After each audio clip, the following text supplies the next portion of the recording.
Hey, Husky fans, welcome back to another episode of Fourth and Inches, a Husky podcast. I am your host tonight, UW Leah, UW superfan and Mariner superfan, UW Leah, and everyone else, Jakey Grant, Trevor Mueller, and Coach V. Everyone, dubs and tridents up.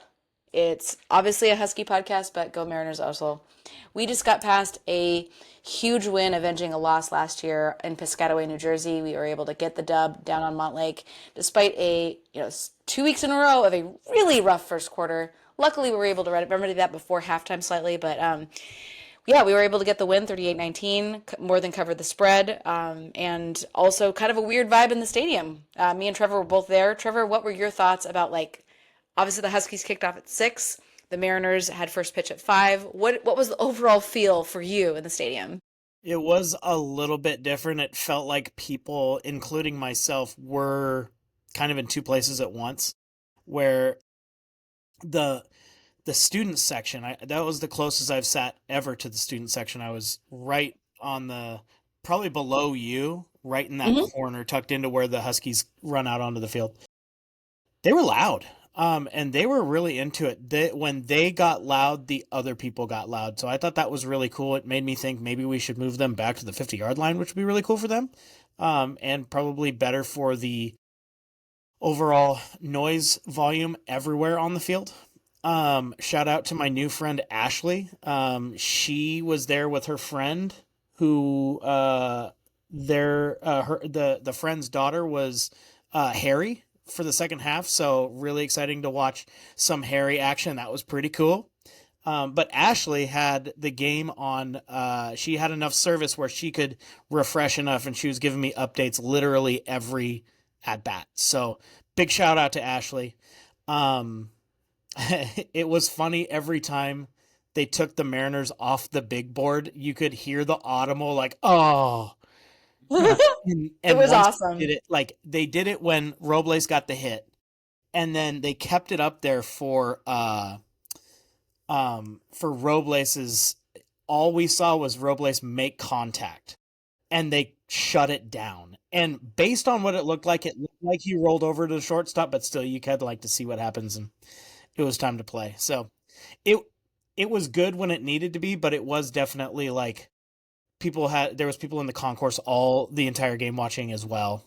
It was a very interesting game, I guess. I completely concur. I had gone to the game against Arizona, I believe, in the 2022 season when the game ended, and it was the night of the 19-inning game against Houston, and people stayed in the concourses to watch the game. And the same was true on Friday. So every time I took my daughter to the restroom, we were gone from our seats for 10 minutes because we would use the restroom and then go to the concourse to finish the inning. And it was just a really cool vibe because everyone was all in on both things. I'm going to shout out Lincoln and Jerry, who were on their phones, especially in the second half. And I was taking turns between hanging out with my daughter and then sneaking up to their seats to watch on the phone to see what was going on because it was well into extra innings at that point.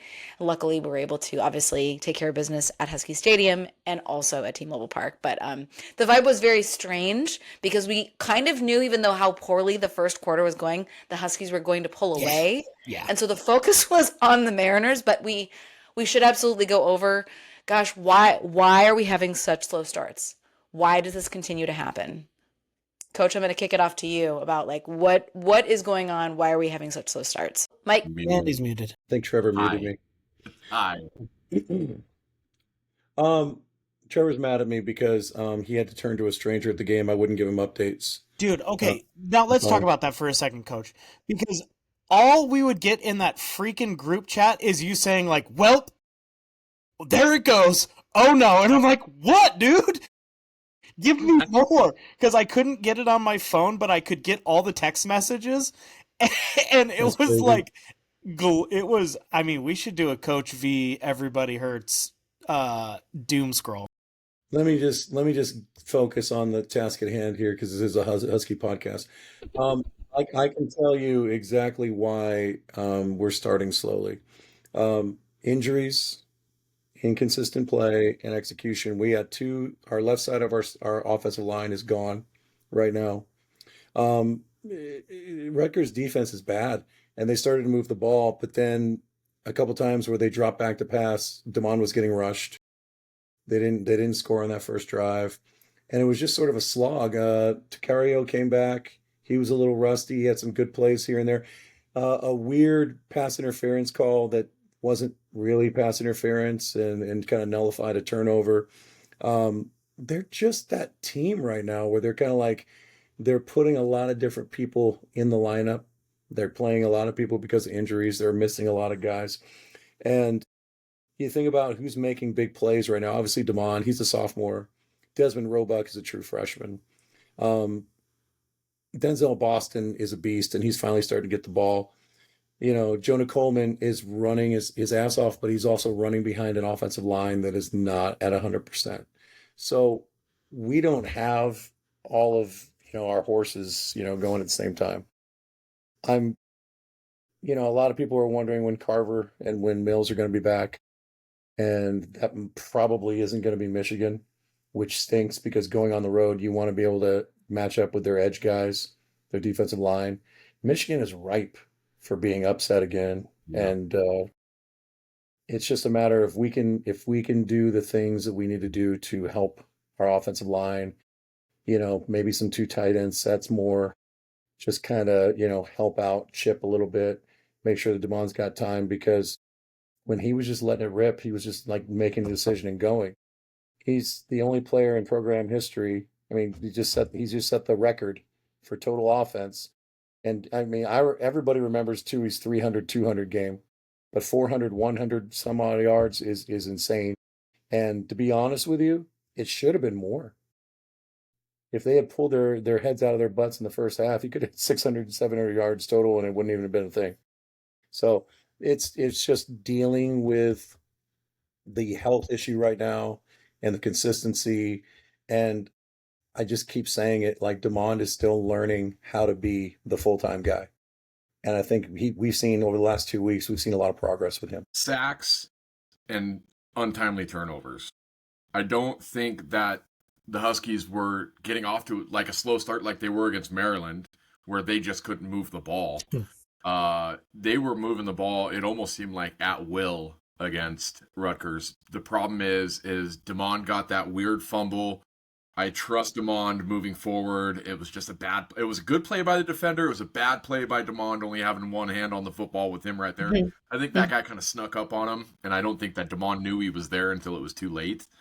But every time he's kind of on the way down too. Like he was Yeah. going to hit the ground. So Yeah, and then every time we start to move the ball, it seems like here comes the kind of bad offensive line. It all kind of seems to stem in one play where it seems like everybody's forgotten how to block in one play, and Demond takes a sack and maybe holds on to the ball a little bit too long, or he doesn't have time to from the initial snap. He's getting hammered. And those are drive killers. I mean, those are the two things that you can't do when you're moving the ball down the field is turn the ball over and get sacks. And that was kind of the problem with what the first half of Rutgers that I noticed. And they got it figured out. You mentioned it before, it was kind of just when was Washington going to take the lead and when were they going to pull away? And it never felt the entire time I was watching the game that Washington was ever in jeopardy of not winning by 15. I agree with that assessment. I also I felt like mostly I was annoyed at how unserious the team felt coming out of starting the game. Like they're obviously the better team. I wasn't worried. I was more annoyed. I didn't really doom text. I was just like, what the heck is this crap? We know we're better than this. Why are we starting this way? It was more annoying than it was worrisome. But it is worrisome moving forward into a big time opponent this week, going into the big house and having 2 straight weeks of not showing up in the first quarter. And Yeah, how about the false starts? Yeah. At your own place. That's insane. That's that is coaching to me. There's some Mhm. lack of preparedness that we've seen in the last 2 weeks. Granted, this was better because they kind of got it together in the second quarter instead of, after giving up 20 points. Mhm. But still, it felt really unorganized at times. Totally agree. So, should we get into some position highlights? I mean, it sounds like Damon had an amazing offensive game, obviously named the offensive player of the week in the conference, and also had a careless turnover. So, what do we grade him out as? Hey, Yeah, I he think set a record. despite the turnover, I mean, it was kind of Demond was the reason that we had moved the ball down the field in the first place, and he had the offense rolling at that point. And like I said, it was just kind of an unfortunate turnover. I don't blame him. I mean, it was just a good play by the defense, and give it to Rutgers. Their defensive line showed up too. I mean, they played really really well. I give Demond an A. I think he 400 136 is an incredible feat. Another thing that it was kind of funny is that, especially with these read options, and they're running a varied array of read option. It's not just the basic thing. Like they're so spread out wide. Like they're literally like one guy's over here, one guy's outside the hash. There are times where he could have handed the ball and there would have been a good play, but he kept it for like 30 yards. The biggest surprise is that, like, Demond had, 13 carries for 136 yards. He averaged 10 and a half a carry. His plays were so explosive.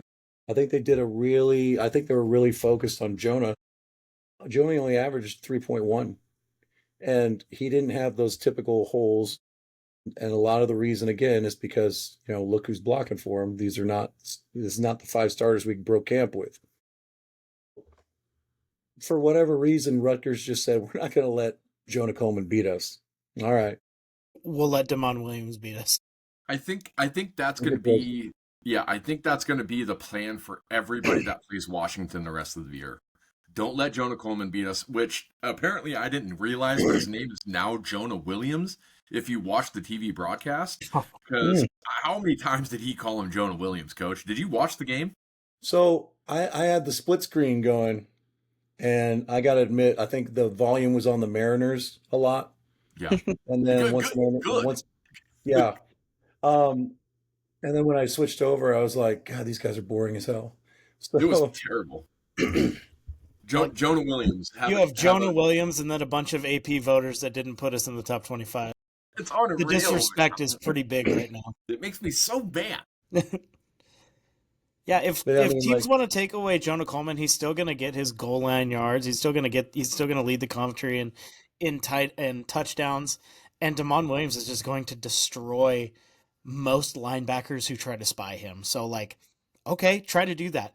As good as Rutgers' defensive line was in taking away Jonah Coleman, their linebackers and defensive backs were equally awful the entirety of the game. Yeah, I mean, you look at it, Dez, 4 for 108. Denzel, 5 for 98. Raiden had 3 for 50, had some explosive plays. Omari Evans had a couple catches for 45 yards. Decker DeGraff, the rant I went on a couple weeks ago about where the hell is Decker DeGraff in the last 2 weeks, they've just been trying to feed him. Quentin Moore got a couple catches. So, Jonah Coleman had a 20-yard screen. They got Chris Lawson involved. So you can kind of see the progression here. It's really becoming a demand-centered offense.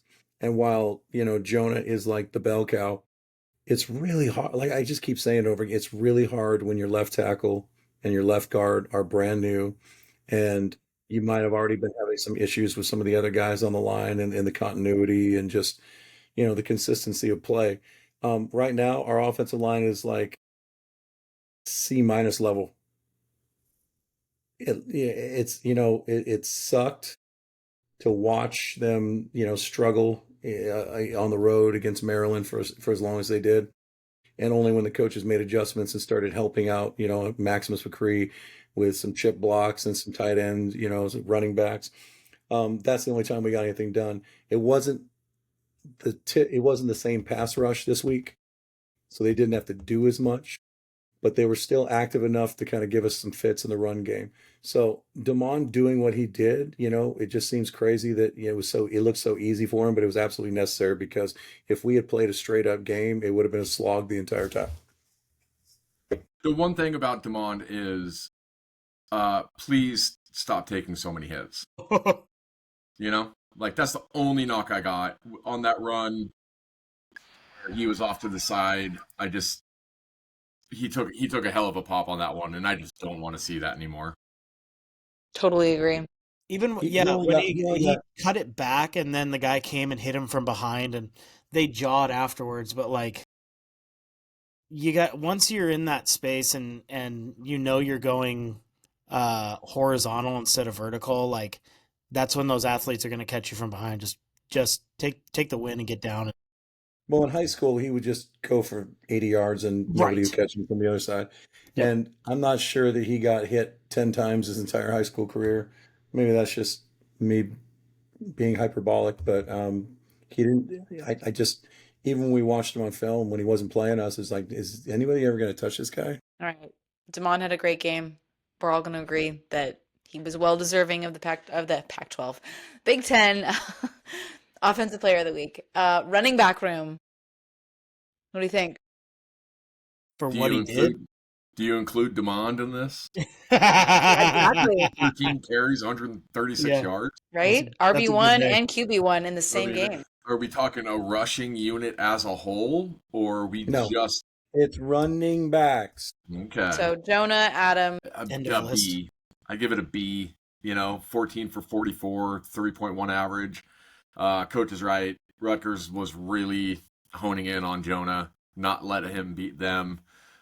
He still got his touchdown. I give him a B for what he was able to get. Plus, he got the 20 yards on the screen pass. Like they've used as much as there's been some frustrating play calls from Fish, he's used the screen game excellently this year. And there's another explosive play out of your running back in the passing game. So The last 2 weeks in particular, the screen game has looked better. And not coincidentally, they've had to because they haven't had time to throw. So, yeah, yeah, absolutely at the right time. I would say I'm hovering around C plus just because I wanted to see more. I wanted to see a few more tackles broken and just maybe some more instinctive running. I think that the way they're utilizing the read option right now, it's sort of an either or. And it's funny because a couple times where he Demond kept it, there were some holes, and if he had handed it off 20 yards, 25 yards, a couple times we actually got stopped where he made the wrong read. I just went back and watched a little bit the other day, and I was like, that would have been big, that would have been huge. But I mean, you can't really criticize too much because most of the time he was gashing him. thought Jake was going to say something, so I I apologize. just I had a thought. I just don't want to ruin the preview, but I am interested to see how the RPO works against Michigan because it did not work well against Ohio State. Michigan still has a really good defense. They're not Rutgers, so I mean, They're not Ohio nobody's State Rutgers. either. but they're at home. Michigan's defense is pretty fast. And so I'm curious about how it's going to work next week. That was the thought I had going into my mind. That makes sense. How did our wide receivers do? A really, plus. really, really, really, really well. I give every wide receiver that caught a ball an A plus. Zoe Boston, that first touchdown was absolutely sick. Just lose the guy. And then he's just sitting there complaining about offensive PI, and Denzel didn't extend any arm ever. Desmond Roebuck, I mean, have a coming out party, Fuck it. You come out and just ball out 108 yards is incredible. Raiden's out there making big plays, a 30-yarder. I love our wide receiver room. I'll tell you what, there was one play where Raiden got loose on the sideline a little bit, and he cut it up real fast. And I was like, hold my breath. And he didn't make that first guy miss. And I was like, freshman, just so excited to run full speed into danger. Like you slow that up a little bit and you give him a little wiggle, and all of a sudden there's a little spin move here and there, and then you break that for 50 yards. That's the only criticism because, he's young and he'll learn how to use his speed a little bit more, strategically. I like seeing Evans getting involved. He's getting healthy. We absolutely need him. And I thought they all played really well. And yeah, Desmond Roebuck, every once in a while in Husky football lore, like some freshman just comes out of nowhere. And it's like he looks like he's been playing for 3 years. And I mean, his dad's a head coach down here at Marana. I'm sure he's, known football since the crib, since he was a little baby. Um, and I gotta say, he just looks so professional. He looks so like just really well coached, and he's not the biggest dude in the world. He doesn't run a 4.4, but I guarantee you, like everything he does with his routes is premeditated. He knows how to set up separation. He knows how to that spin move he made and then just breaking free. Like, this kid is just three moves ahead of you. Like like he's He's playing playing 3D chess chess. and you guys are all on the field trying to tackle him. It's not happening. What Getting chased down before him getting to the end zone though really chapped my ass. Yeah. I was like, Quote, just get there, man. Just get there. Well, like I Oh, was saying, like if he and Raiden stick together for 4 years or whatever, and the more these guys play off each other, the more he's going to start picking up some of those moves. He's going to start kind of like watching film and seeing the nuances of like it's not just speed that gets you separation. Doug Baldwin, Steve Largent, like some of the great Seahawks receivers. And right now we got Jackson Smith and Jigba, who is open on every damn play. That is a talent. That is a skill. when was the Mhm. last time we had a freshman Husky receiver of his stature come in and be this good this quick? Kaysen. That's Kaysen's 6'2".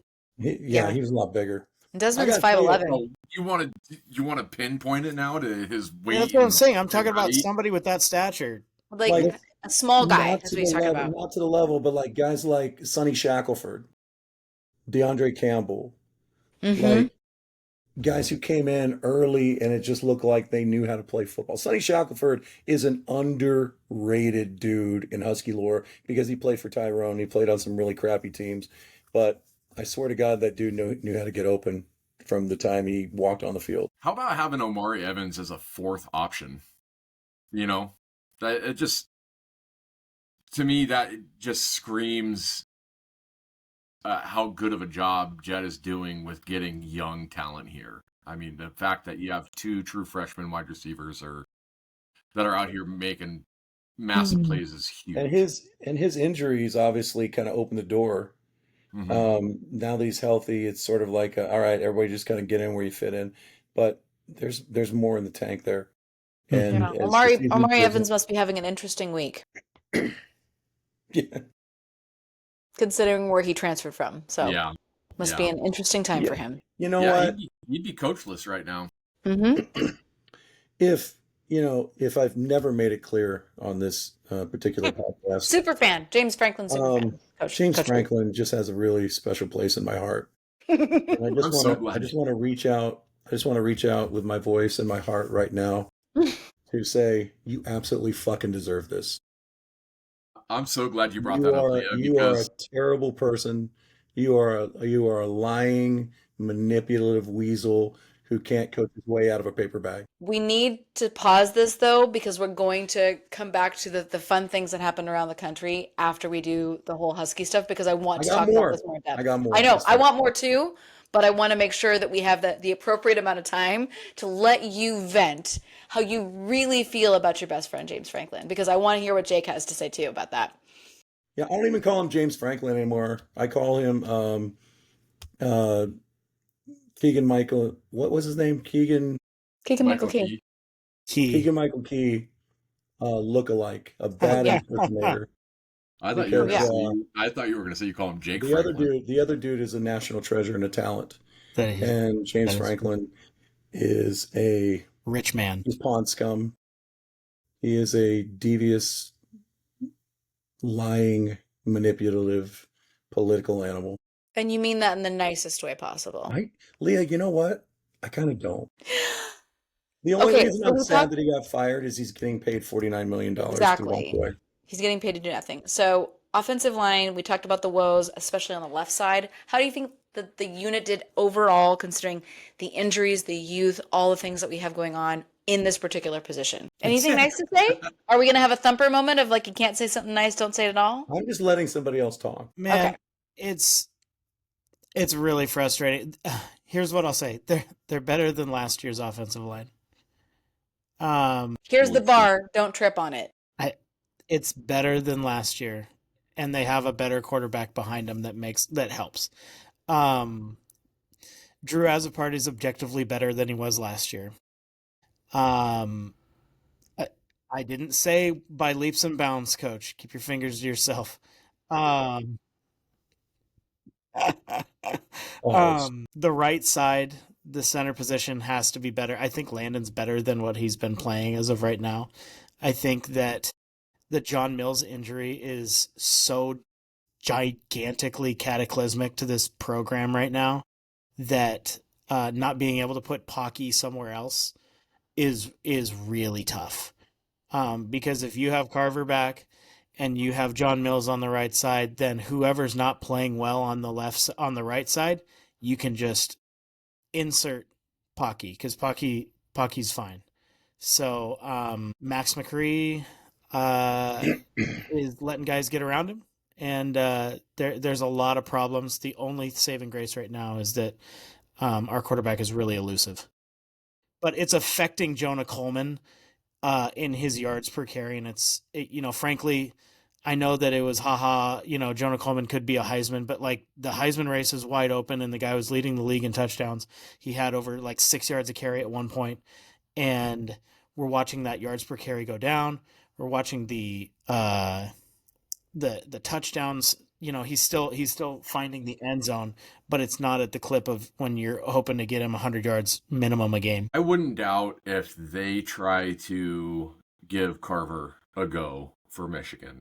I'm not saying that it's going to happen. I'm not saying that Carver's going to play Michigan, but he's trending in the right direction of being healthy. Jed just said maybe in the next few weeks. I wouldn't doubt if they at least have him go out there and warm up to see how he feels, because they know that it's a huge game. This game coming up next week is a huge game, and they need the best chance they can to have to win that game, and that is having a healthy offensive line, because looking at how they played against Rutgers, it wasn't good, and that's not going to get it done against Michigan.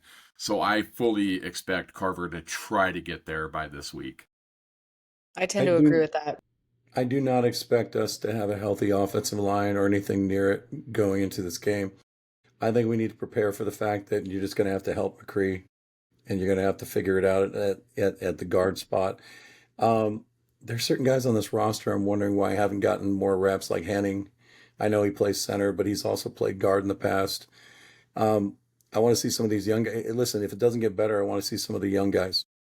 I want to see the Hilkemas. I want to see, Garcias and whatever. I want to see guys who maybe aren't polished all the way yet, but maybe have some upside to where they can move some bodies for a change. Because right now it's just like hit and miss. I mean, the interior of the offensive line right now is such a up and down thing, and we got a left tackle who needs help on every single play. Mm-hmm. I mean, this is why Damon deserves some Heisman consideration, because I feel like he's carrying this whole thing right now. Absolutely.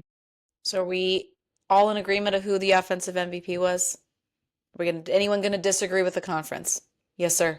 No, I don't disagree with the conference, but I will say honorary is Desmond Roebuck for. Yeah, I would agree.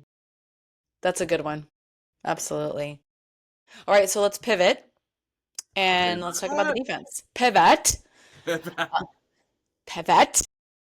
going to talk about the defensive line / edge, because we can't agree on if there's two separate things. So we're just going to mush them together. Defensive line / edge. Okay, so another thing, you guys sent a lot of text messages during that, and I want to not sully up me and Jake's good name from the group chat. Leah, we Jake did not doesn't participate in the group chat. We did not say that Rutgers had a bad running game. We said it wasn't as good as Maryland's running game. We didn't say it wasn't there, but the strength of that team was absolutely going to be Ethan Kaliak-Manis throwing the ball to... Hold on. That's what I heard. Rutgers has a better running game than Maryland by a million miles. The stats would the way that they play. No, you're right. How did we say? We said they're. Oh no. Excuse me. I'm sorry. It was they don't have the same run game as they did last year, where they played defense and they had Kyle Monangai. Excuse me. That's my fault because Maryland does not have a running game. Excuse me. Is it Isaac Strong was Ian Strong was real good. They were going to pass the ball. But we did get some pressure on them. Some of it was coverage based, but like Kaliak Manis was not comfortable in the pocket all of the time. Especially again, they make really good adjustments in the second half. Is Ian Strong's NFL comp? Did anybody else think of this? Is it Kelvin Benjamin? He is basically Kelvin Benjamin. He's 6'3", 211. He's a gigantic dude with big, strong hands. He caught everything that hit him in the hands. That guy is a good football player. I could see him transferring out of Rutgers next year into the purple and gold. No big deal. Defensive line, he's going to be in the NFL. Is he a senior? He's a junior. He still plays for Rutgers. So did Ray Rice. Nobody drafts Rutgers guys, okay? Just name one. Name Ray one. Rice. Well, the Seahawks don't draft Huskies, so. But we do sign them undrafted. That's true. Ooh. A D-line had a pretty decent day. I will give the D-line probably a B+. I like the way that they played. Jacob Lane, I can't say enough good things about that guy. 4 tackles again.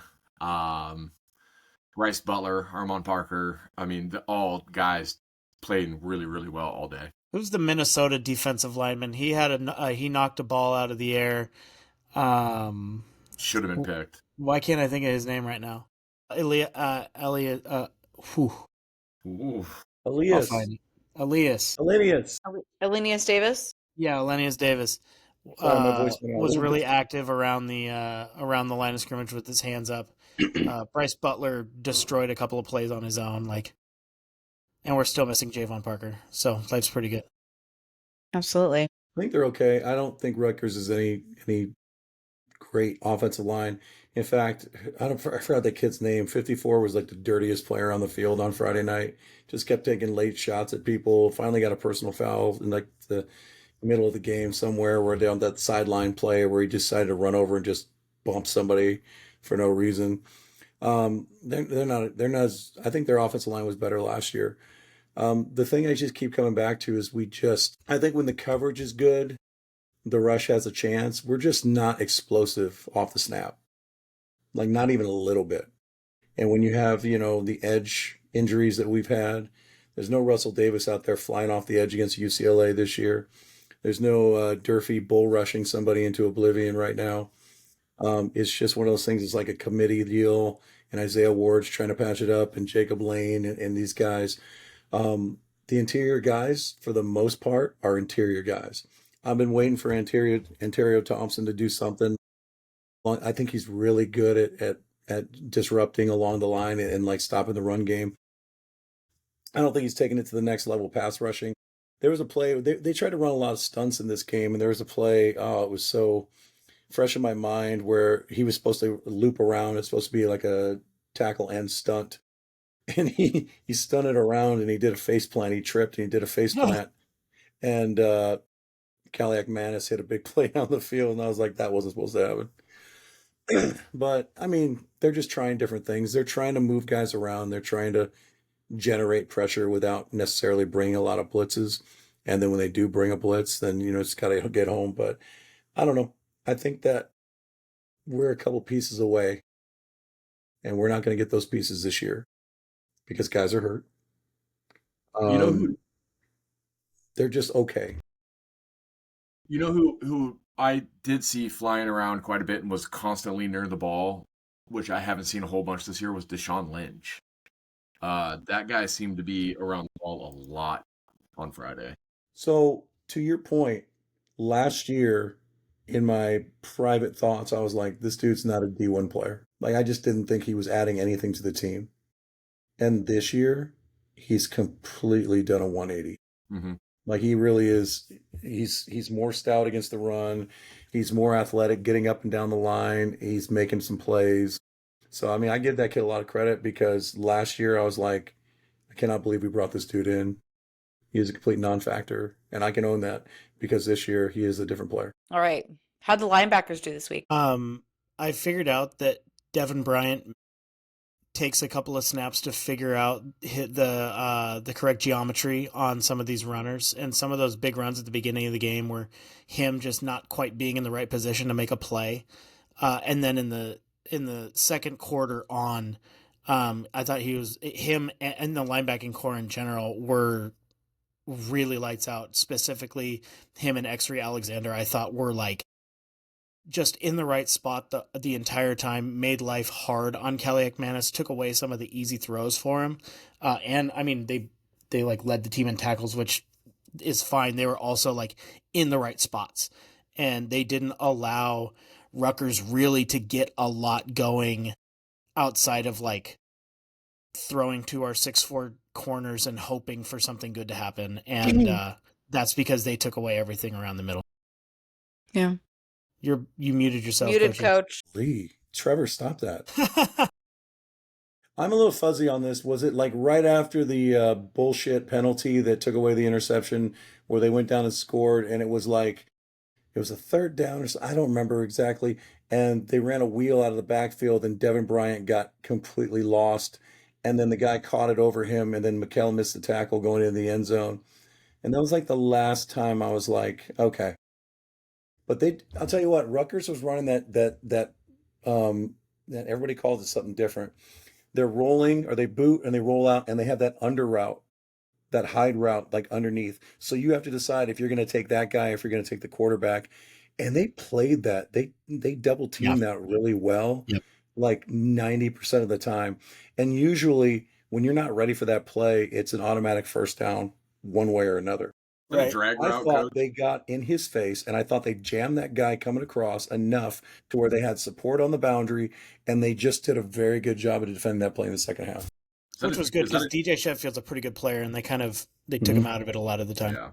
Is that a drag route, coach? So they run that from the opposite side underneath the line. And some people call it a hide route. Some people call it something else. I always call it a hide route. And so in this day of like RPO and RPO triple option, and USC and Oregon do this a lot too. It's you bring him from the opposite side when you boot out, and he's just right there in your face, and you can give it to him right away, or you can let him clear. You can attack the line of scrimmage, and if they come up, you can still get it out to the flat. It's a really tough thing to defend, and they did such a superior job of defending that. I was actually surprised. All right, corners. How'd they do this week? I'm a little torn on corners.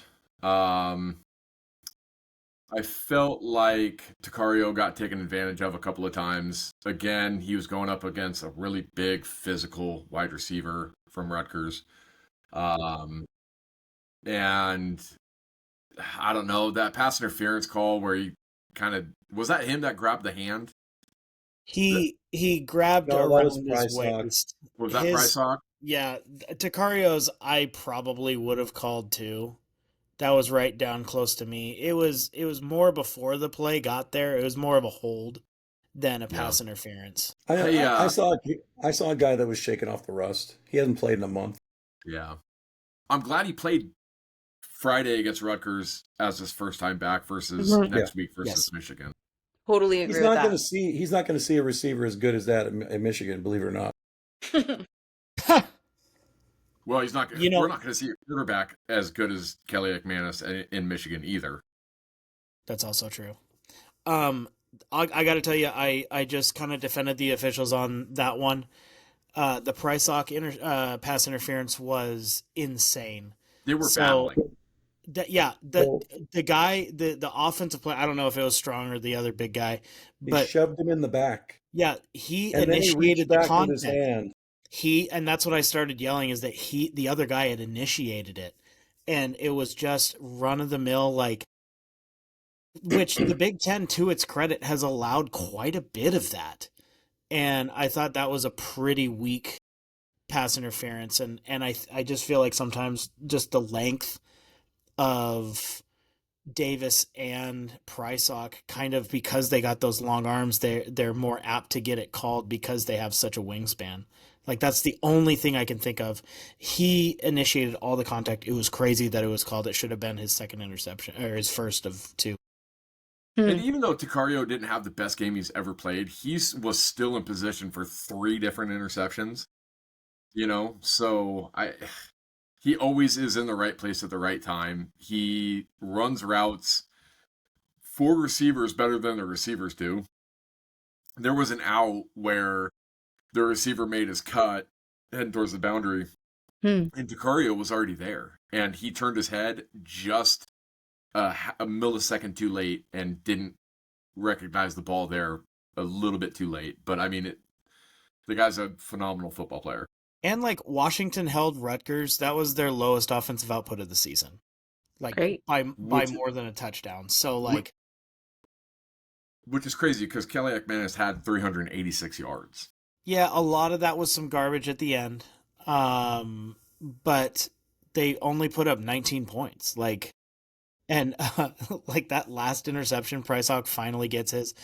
I really think now, looking back at that fourth down where he dropped it, that was very much on purpose, and it was really good to see him actually get the interception and get to keep it. That's awesome. Okay, and safeties, Alex McLaughlin continues to be an absolute beast.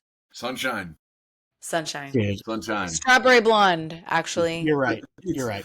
He's a setting sunshine. Yeah.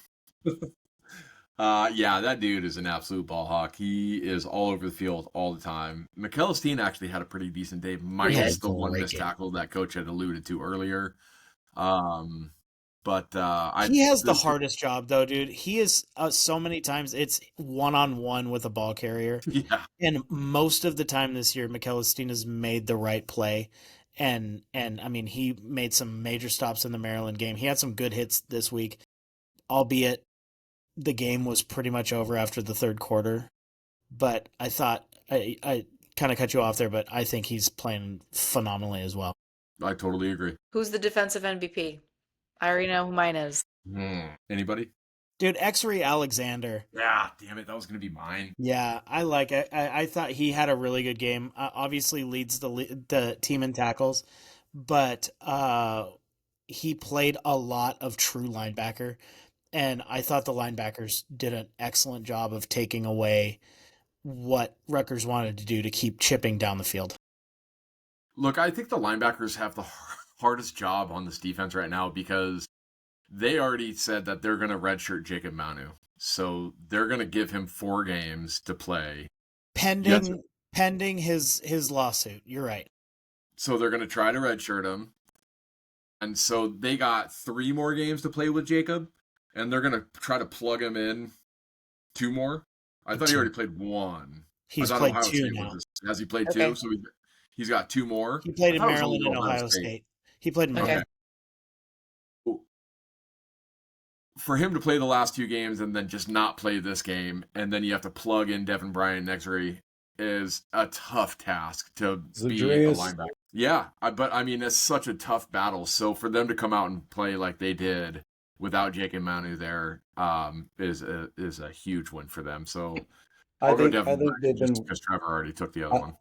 I just think they've been waiting for the kid to get healthy because he is a different animal than everybody else in that room. And he got 16 snaps, kind of got his feet wet last week. Wouldn't be surprised if that number starts to creep up every week until we're just looking at him like, man, I can't believe this kid's only a freshman. I thought Alex was a defensive MVP, by the way. I just think he's the glue that holds everything together. I completely agree with you. Like, he doesn't have to make all the spectacular plays like he did in the Apple Cup or whatever. But he just sticks out as like, oh man, he made a stick there. Oh man, he was on time to kind of get across the formation and make sure they couldn't throw that ball. He's like the smartest dude on the field, and I just keep harping on it. He came from NAU. And I'm the only one here, I believe, who's been to NAU. And it is not the big time. They play in a dome, which is awesome in Flagstaff. It's just not big time football like compared to the Big Ten. And he just looks like he's been here the entire time. I love it. He feels like the captain out there where he's directing traffic. He's in the mix for all the big plays. So that's a great pick for defensive MVP. Well, we can put a bow on this. This is our fifth win. We are one win away from being bowl eligible, and now we go on to the big house. Michigan currently is a 6.5 point favorite. They were up from 5.5, which I checked earlier today, so they moved up a whole full point. So, what are some matchups that we want to watch? And then we can round out with a preview, or prediction rather, about what we think is going to happen. I Matchup for might. me is, Oh, well, go ahead. go Sorry. ahead. No, no, no. Go ahead. Take it. My biggest matchup is how our tackles do against their edge guys versus how our edge guys do against their tackles. I need to get Bryce Underwood on the ground, and I need to make sure that Demond is not on the ground. I think Demond's a better player at this stage in their careers. I think Bryce is a very talented kid. That Michigan offense does not exist again for the second year in a row. Their defense is not the same. They're good in the front seven, they're good front four, but their secondary is a mess. If we give our guys time, we're going to score points. And USC did a really good job last week. I know they were in LA of just kind of controlling the action, but we've got to go on the road and do a little bit more than that. So the concerning thing is the last couple of weeks is just the slow, sluggish last 3 weeks, the sluggish starts and the injury issues and whatnot. But this is one of those games where you just have to kind of suck it up, Buttercup. You're in the big house. It's on national TV. 9 o'clock It in the is morning. absolutely time to smack somebody in the face. Jake? I might be on an island on this, but I don't think Bryce Underwood is very good at all. His two losses, he went nine for 24, and then what was he against USC? 15 for 24. It's not good numbers in losses for them. He throws at like a 59% completion rate. He has like 5 touchdowns to 2 interceptions. He gets sacked a little bit. He reminds me of who was the UCLA quarterback a couple years ago that like I mean, you could even he even kind of reminds me of Nico from UCLA this year, where you can see the potential in a couple of throws that he makes every game where it's like, whoa, that's a great ball. Where did that come from? You But talking then about Dorian Thompson Robinson? yeah, but the rest of the game is like he's just non-existent. So that's the matchup that I kind of want to keep an eye on is Underwood versus our corners. And I kind of mentioned this earlier. I'm glad that Takario got a game under his belt, and now we're traveling to Michigan because I think that Takario and Ephesians are going to absolutely lock down their wide receivers. And if those two can single-handedly eliminate the wide receiver room from Michigan, we can bring more people into the box because Michigan's game is to run the ball as much as they can. And if we can focus on eliminating the run and leaving our corners on an island, that's going to bode so well for our defense. I'm kind of with you on that. That's where I see like Michigan's defense is better than Rutgers. Michigan's defense is better than Maryland's. We're not going to be able to go on like these like 38-0 runs. But what we can do is chip away at this team and take 3, take 7 when it's there, methodically move up the board. I think our defense, especially like what you're saying, like if we can try to force Bryce Underwood to try to beat you, I feel pretty good about that. He seems to get sped up. He's a young quarterback. There were some times against USC where he had some open guys and either overthrew him or really underthrew him at times too. If we can get just a little bit of pressure on him, if we can figure out how to take away that underneath route with the linebackers while bringing some extra pressure to help that defensive line get into him and get him off his spots, I think Washington, holds them to a really low score. And I think Washington can methodically, with just specifically their run game and then the big play abilities of some of these freshmen with Denzel Boston, like I like the idea of this matchup. What I don't like is 110,000 people in blue and maize screaming at our offensive line that can't seem to get itself organized at home. Yeah, getting false starts when you have your home crowd and a paltry home crowd of about 40,000 people, maybe. And now you're gonna more than double that, maybe and triple that. And yeah, that's my fear too, also with just the slow starts. And that's been the part of our game that has been slow is putting points on the board. And I don't trust our ability to fight back and play from behind in the big house. Yeah, The good not on news the is road. that Michigan doesn't put people in a hole Yeah, it's going to offensively. be at worst what 10 nothing. We got to keep them in like third and longs versus third and 2 and 3. If they have short yardage, we're going to have a long day. And it has nothing to do with our run defense. It's just you got a mobile quarterback. They can be creative with some things. There's too many options there. But if you get this kid into third and long and he's got to make reads and you got a little bit of pressure in his face, then those could turn into like interceptions. Those could turn into strip sacks and things like that.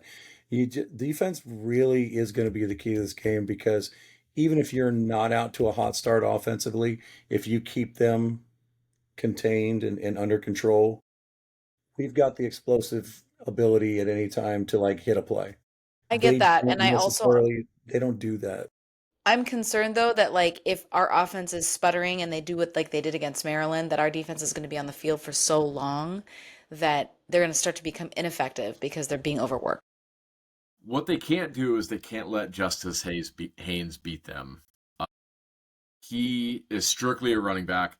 He does not catch a lot of balls out of the backfield, so they're not going to run screens to him, which bodes well for our defense. It's going to have to be 8 in the box, 7, 8 in the box all the time, getting to Justice behind the line of scrimmage, making his day absolutely miserable. Mm-hmm. He already has 705 yards on the season. The guy is an absolute juggernaut of a running back. So I say that we need to hit him in the backfield all day long. That is easier said than done. Michigan does a really good job of scheming for him, getting him out wide. He's not always running in between the tackles. They give very unique looks with him out of the backfield. It is just going to have to be all hands on deck to stop the run on Saturday. Mm-hmm. Okay, so prediction time. He's also a kid though that left the game with a midsection injury last week, and they're kind of bringing him along slowly. I think they're hopeful that he's going to play a lot, but if he has any kind of setback, they are screwed. Mm-hmm. All right, what do we think is going to happen? Score predictions. You're not going to like this, Leah. I'm prepared for it. We're I know gonna you win. lying. We're gonna win, but it's going to be ugly. It's going to be like 17-10. It's gonna be 24-13. Washington. Yeah, okay. Obviously. I am struggling. I don't know what team is going to show up in Ann Arbor on Saturday. The dumb one, and they're going to struggle. But they're going to win. I don't think Michigan's what are they ranked 15th in the nation? They're not ranked. They're not ranked. Oh, they were 15th and then they lost, right? We are number 28 and they're number 27, basically. That's right. I think, man, I don't know. I'm just going to say that we are going to win 10-9. Ugly. Yeah. Well, I don't think that we can score. I don't know, man. I just hope that Michigan doesn't outscore the Mariners today. we're recording on Monday night. The Mariners won 10-3. I don't feel good about this game. I don't think I've been live or aware when the Huskies have ever won at the Big House. I don't think it happens this week with a paltry offensive line. I think Michigan gets it done 27-21. Yeah. Okay. I mean, that would have been my guess too. I mean, I'm having a really hard time picking UW win this game. I just don't. Defense does travel. And I do think that our defense has been playing pretty good. I thought that they played really good against Ohio State. So, I mean, that could be the big kicker. Absolutely. Well, that'll be an exciting one. It's a 9 a.m. kickoff time in Seattle. You heard that correctly. It is a 12 p.m. local time kickoff in Michigan, which makes it 9 a.m. on Saturday. So make some eggs and bacon, grab yourself a mimosa like me, and sit down and watch some football. But you know what? Last weekend in Seattle was a really great weekend. I mean, it wasn't only because of what happened at T-Mobile Park and what happened at Husky Stadium. What happened? What happened at Autzen Stadium, you guys? Did you guys watch that? Because it It was so much fun. Indiana is so freaking good. They They are scare really the good. piss out of me. They are so good.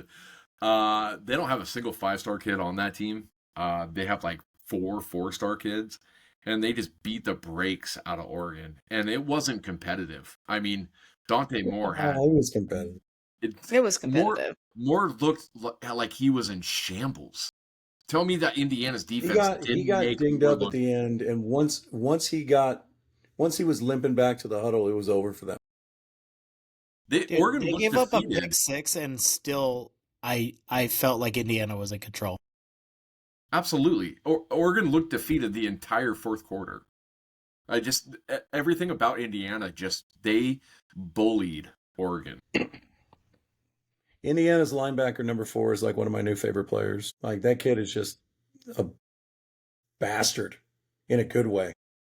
We've seen it before. Like, it looked like everything was pretty easy for Indiana to move the ball up and down the field, and everything seemed really hard for Oregon. And it's because, like, the pressure that 4 was getting on Moore, the way that they, like, I think Oregon is, Mekhi Hughes not working out there has really hurt Oregon as well. Yeah.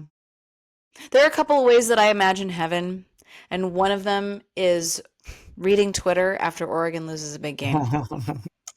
It is chef's kiss. It does not disappoint, and it leaves no crumbs. It is outstanding, and that was in the wake of not having a Husky football game because we took care of business on Friday, not having a break day with the Mariners because they took care of business on Friday, watching Oregon lose on national TV when they hosted College Game Day, and then reading Twitter.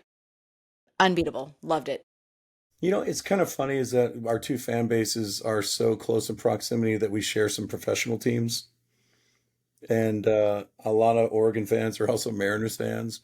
So just take solace in the fact that one team is doing all right and just root on our mutual baseball brethren to finish off these Toronto Blue Jays and get to the World Series for the first time in existence.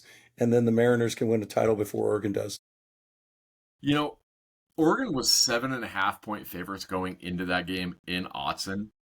If they were to play this week in Indiana, what do you think the spread would be? Do you think Indiana's favored by at least 10?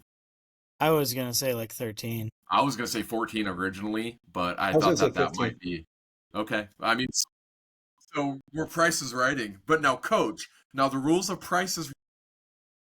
Well, here we go. Why would I Honestly, pick the higher number? I think, honestly, though, if we're being serious, if they played again in Bloomington, I think that Oregon would probably be a 10-point dog because the national media still absolutely, they love Oregon, and it doesn't matter that Oregon looked like complete hot garbage juice against Indiana. They'd still only be probably 10-point dogs. Hot Garbage Juice was Dan Lanning's high school band, by the way. Is Mendoza going to New York? He should. Yeah, he should. Still early. It's still It is early, really but early. I mean, look at he's punching Indiana's big right remaining now. schedule too. Easy Listen. peasy. Listen, Indiana's got a freaking tough one in 2 games from now. In Happy Valley? The Baby Blues Oh, yes. of Hey, UCLA. UCLA's on a tear right now, They're on though. a hot They're gonna streak. go. Don't call it a comeback. Listen, Got 99 October problems and Baby 25th Blues ain't one. in Bloomington, the upstart UCLA Trevor's Baby Blues are going to walk into that stadium having beaten Penn State, having beaten Michigan State, and probably after this week beating Maryland. And they're just going to be out for blood, man. I don't know. Well, calling back to a previous little segment that we had earlier in the broadcast, what the heck is going on at Happy Valley? And who's going to be Penn State's new coach? Because coach's best friend, the much maligned James Franklin, is out of a job. He's not out of 49 million bucks. He's going to take that all the way to his By the whatever. way, who's paying the bill? Adidas. Interesting. Yeah, that's crazy. Hey, we could use an extra 49 million to buy some defensive 100%. linemen, some offensive tackles, 5-star receiver. What can you do for a brother? I'm just saying, like we've been good soldiers. We put up with your non-availability of all your coolest gear for the fans. You're not I'm wrong. just saying this has got to pay off somewhere. They paid off $49 million of a coach's payoff, like buyout. I don't understand it. I don't know why you're messing with it, but they really wanted him out of there. That's crazy. So, Coach, I'm going to give you the floor about how you really feel about your pal, James Franklin. And was this early? Was this deserved? And was this a long time coming? So I mentioned this to, I don't know if it was you guys or somebody else. I just thought like I knew this was going to happen because I had heard that he was kind of like putting out feelers. Like he knew from the start that this wasn't going to be okay. And once the Oregon game happened, the panic button kind of fell, just got hit. They've had so much talent over the years, right? I mean, Saquon Barkley and all these big defensive linemen, Abdul Carter. But in 3 years of Drew Aller, they couldn't develop a passing game. Two NFL running backs, big offensive line, big defense, talent all over the place. They got a favorable draw last year and they got into the playoffs and they beat Boise State. Congratulations. Um, but I've had a problem with this cat since 2016 when we were up to the playoff and he was actively lobbying against us and for his own team. And it just like the guy always struck me as a politician, not necessarily a guy you want to go run through a wall for. And the thing is like he's hired good coordinators. I think Kotelnicki, the offensive coordinator, is a genius, and I think their offense is just dog shit. So I think the head coach has a lot to do with that. I don't think he's a visionary. I don't think he like like if you talk about like Coach DeBoer, what's his thing? Offense. And if you talk about a guy like Jimmy Lake, defense. Everybody knows defense was his thing. Does anybody know what James Franklin's thing is, except for like politicking with the media and just putting on like he's just one of those rah-rah guys that like isn't very good at being the rah-rah guy, and he's had superior talent to like 90% of the competition. I just don't have a lot of respect for the dude. I don't like the way he does business. I think he's a shameless self-promoter, and then he pretends to be oh, I'm all for my team, and I just don't like him. I don't think he does anything innovative. And I think that he's had a golden ticket for several years, and all he's continued to do is like refuse to visit Wonka's chocolate factory. Like he really he doesn't want to win a championship. Apparently, he doesn't want to develop a passing offense. He doesn't want to take the next step. I don't know what his deal is, but it's not his problem anymore. And they're going to have listen, with the history of that school, he's the second most despised coach that's ever been there. And one of them molested kids. Like, nobody likes James Franklin there. I know Penn State fans who are happy that he's gone right now. And they would have been happy last year too. So all I can say is I would wish you luck, but I seriously hope you fall flat on your dumb face. Wow. That was 2 minutes of just poetry. Some games coming on around the country this weekend. We're going to start with Miami hosting Louisville. Miami is a 13.5 point favorite against the Cardinals. Take the points. Miami's rolling. Miami's rolling. Miami's covering. Absolutely. All right. This is an interesting one. Vandy hosting LSU. Vandy, 2.5 point favorite. Vandy. LSU soft as Charmin. Yeah. You want to talk about a miserable coach? Let's talk about Les Miles. How that dude still has a job. Yeah. It's Vandy. I'm going to take LSU The points are straight up. to win. You're doing it. You're doing it, Jakey. In Diego, we trust. In Diego, that's right. College game day is going to Athens, Georgia, for Georgia against Ole Miss. Georgia is a 7.5 point favorite. I would have felt How about better Ole for Miss's little scare? dude. Yeah, I go was like- Cougs. I would have felt a lot better for Ole Miss's chances if I hadn't watched that debacle last week where they almost lost to Washington State at home. But also, they're probably kind of looking ahead a little bit. Yeah. I think Ole Miss is good enough to win this game. I don't think Georgia's all that great, but I think that Georgia's going to hold serve at home. I don't think Georgia's going to cover, but I do think they'll win. What Look, was the spread again? 7.5. Ole Miss had LSU, and then Washington State, and then Georgia. So not only were they looking ahead, they were just coming off of an absolute brutal game against LSU Trap also. game. Trap game against the Cougs. So I mean, yeah, have a letdown game. They're gonna bounce back just fine against Georgia. I have Ole Miss covering. Lane Kiffin is now the GOAT. All right. Bama's at home against Tennessee. Bama's got 8.5 points. Bama.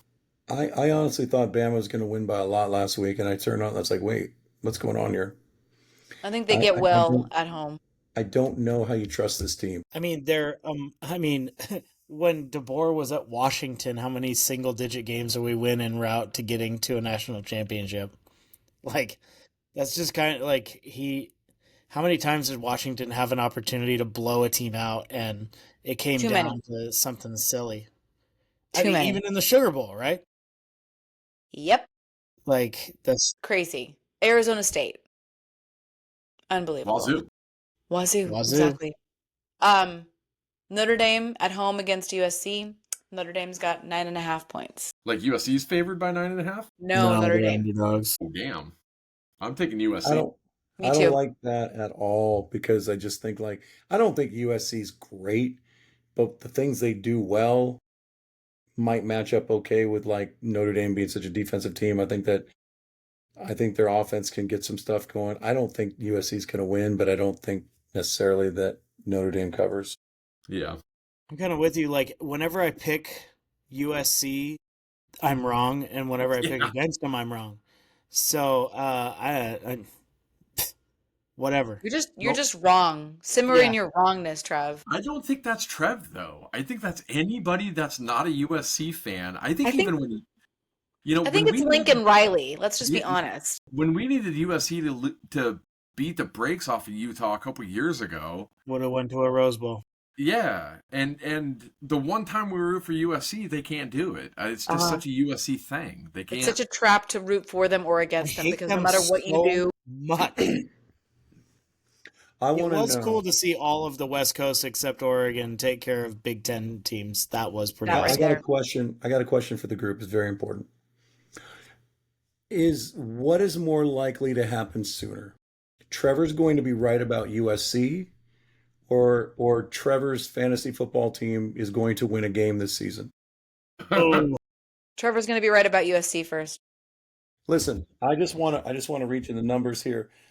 Team Bishop Stanky is now about to be 0-6 in our podcast football league. And I just got to tell you, man, I'm feeling for you. I'm looking at the roster here. It's pretty bleak. I'm not yeah. going to lie. And They are for sale. I was Thanks. really going to think about offering him a trade, and I'm better at literally every position than you are. So I just want to give you the mic here, and just maybe like 30 seconds explain what happened. Well, I was mowing the yard when I drafted. I just don't watch the NFL like I used to. When you drafted Justin Herbert fairly early, I told Hooligan, well, that's a mistake. And we were live streaming that too. Like we were talking and we were Yeah. on, and I thought you made some decent picks, but you got Cade Otton rotting on the bench, and Evan Ingram's in your starting lineup. You know, okay. Derrick Henry should have been a slam dunk for you. He's been kind of average.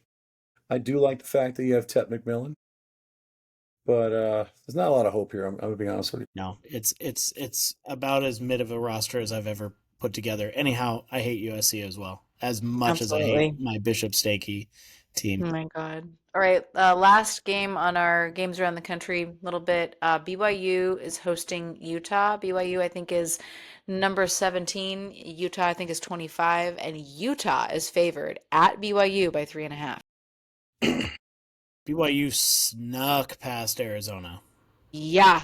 Double overtime Snuck sneak. past Arizona. Yeah, so I don't know. Utah looks pretty good. They got a quarterback that can run around a little Utah bit. absolutely beat the brakes off ASU. By Yeah. the way, Utah's quarterback, I believe, is Devin Dampier. Yes, it is. He's from down there. Parker Brailsford's quarterback at Saguaro. Oh, The no year they kidding. won the Open Championship, and he That's made cool. two of the most disgusting juke moves in that playoff game against Hamilton I've ever seen a high school quarterback make. Yeah, I think Utah wins. Sam Levitt didn't play, which made it impossible for them to win. but they still, I mean, they beat 42-10 or something like that. So I'll take Utah. Yeah, I think Utah. Okay. Well, anything else to cover before we wrap up the pod tonight? By the next time we convene, I am very hopeful that the Seattle Mariners will win another 2 games against the Toronto Blue Jays and give us what we've all been dying to see for 50 years, some of us all close to 50 years, and that is a World Series appearance and eventual championship. And like I said, the coolest thing this year will be all of those Oregon fans who are also Mariners fans who get to watch us win a World Series before they win a national championship. That is absolutely delicious to think about. Anybody else before we close? All we gotta Cal do is Julio win. Rodriguez are Husky fans. Yeah, Absolutely. all we gotta do is win a best of 3 series at home. Love that. Love that. Love that. Well, that'll do it for another episode of Fourth and Inch is a Husky podcast. Be sure to not only check us out on a podcast, but also on YouTube at Fourth and Inch is a Husky podcast. Look for our faces when there's all 4 of us, and that's a recent date, not from 3 years ago. That's how you can tell it's actual real life. So for Jake Grant, Trevor Mueller, Coach V, I'm UW Leah. Here in the 206, we are playing with house money. A lot of really cool things happening in Seattle. Might as well go win a dub in the big house. Beat Michigan. Go Dogs. Go Dogs. Go Shout out Dogs. Jorge Polanco. Go Jacob. Jorge Polanco. God. Shout out Polo.